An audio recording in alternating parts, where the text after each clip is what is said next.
Hello and welcome to this course. My name is Marian Petrov and I'm Grandmaster from Bulgaria. In this course I will try to teach you how to play in the positions where there is opposite castles.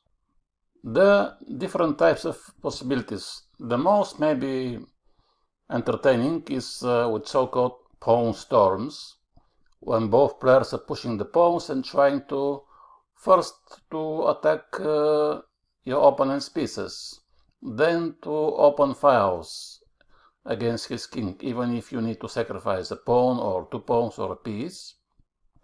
And usually this is the most entertaining way to attack, by pushing the pawns and to follow them with the pieces. But sometimes there is no time to push the pawns, especially if the center is open, because this plan is a bit slow. You have to push, for example, g4, h4, g5, h5, g6. This is already 5 moves. And this plan usually works if the center is closed, or at least there are some pawns who are not allowing your opponent to do something quickly. And if there is not possibility to push the pawns, you have to attack with the pieces. We will see this in the second part of this course. And finally, sometimes even if the castles are opposite, it's impossible to create attack. So then you have to just play normal positional game, at least in the beginning, and maybe later in the game you can use your chance to create some surprising attack against the king. Now, in the first chapter, I would like to show you a few examples from my own games in which you will see how to play with these pawn storms. In the first game I was playing black against the Greek player Vasilis Tsarouchas, and after e4 I went c5, which is one of my main openings, Sicilian. After knight f3, black goes knight c6. He aims for the main lines, d4, and I play almost every time the same line with queen b6. Some people know this like Griva Sicilian. Maybe someday I also have to write a book about this, because I have, I don't know, a few hundred games with black in this line, and I think I'm doing very well in general. Now, after queen b6, of course, this is a bit unusual move, comparing to the natural knight f6, or g6, or d6, or e6. The idea, of course, is to attack the knight, and most people go to b3. Another possibility is to go to b5, but then from b5, obviously, at some point, you can attack it with a pawn, so he has to go back to c3 or d4. That's why knight b3 looks more normal. Knight c6 is not giving any troubles to black. So he went knight b3, knight f6, knight c3, and now black has to play e6. Otherwise, at some moment, white can always jump knight d5. And then if you take with the knight, after pawn takes, you have to move again the knight, which is not so good. So e6 is the main move. And of course, now white can always play bishop e3. He can do it now, or he can keep it for later. And then you have to move your queen again, usually to c7. So you might say, okay, but you have lost one move, because you went queen b6, and then you went queen c7. But his knight went from d4 to b3, which is also good for you, because the knight on b3 is not doing very well.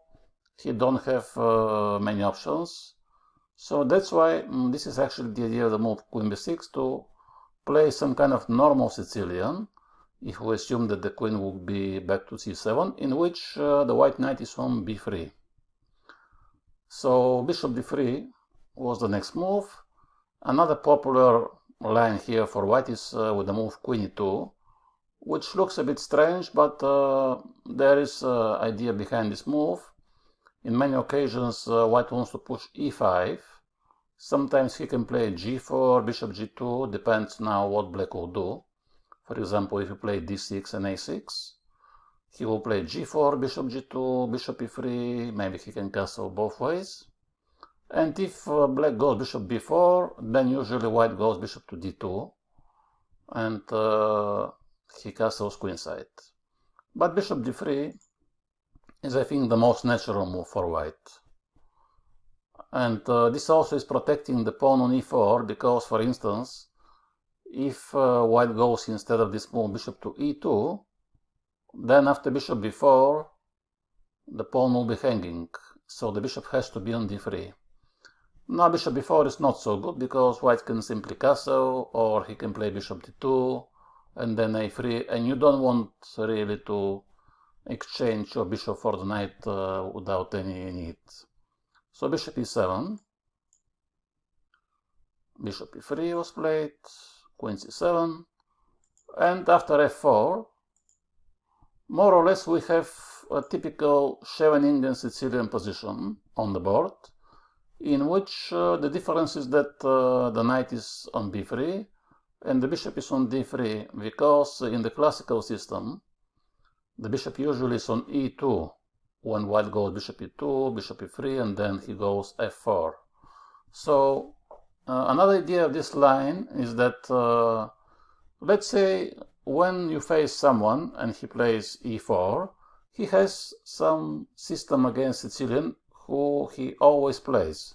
It could be bishop g5, it could be this classical system, it could be Sicilian bishop c4, it could be bishop e3, the English attack. But the point is that he has played maybe this type of positions many times, so he is familiar with them, he knows the plan, he knows what to do. And in this line, even if you waste the time with the queen b6, now he has to play slightly different position comparing to his usual setup in Sicilian. Maybe he doesn't put the bishop on d3, or the knight on b3 obviously, or the bishop here, and then he has to, okay, of course he can prepare with his database in the opening, but in the middle game it will be a bit more uncomfortable for him, because it's a new position and maybe he cannot find the best moves. Now queen f3 is clearly the main line, a6, and white castles queenside, so he's showing his intentions that he wants to play for attack, and we are maybe bracing for the following pawn storms. Now black has started with b5, he goes king to b1. This is a very common prophylactical move. Maybe you're wondering why white is wasting time to move the king, but actually if you don't move the king, it could be that, for example, black goes knight to b4, then knight takes d3, and then if you take with a pawn, it will be b4.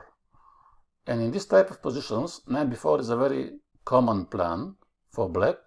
He wants to take sometimes this bishop who is quite dangerous on the diagonal, and when he takes it, usually white wants to take with the pawn in order to protect the pawn on e4. Otherwise, if you take with a knight here and then go bishop b7 and then pawn to b4, it might be that suddenly the pawn on e4 is very weak. So he has to move the king in order to go away from this file, and then he can take with the pawn. Now knight b4 is one of the possible moves, but I have chosen to play first knight d7. I was trying a little bit to confuse my opponent, and also because I expect him to go g4, g5 and to attack the knight anyway, so I don't want to castle so soon. This is sometimes very common in Sicilian in this type of positions. You can maybe stay a little bit longer with your king in the middle, and in this time you can prepare your counterplay with bishop b7, if needed rook c8. Sometimes you need to put the rook on b8, but not in this case. And this knight usually goes often to d7, b6, and then either a4, either c4.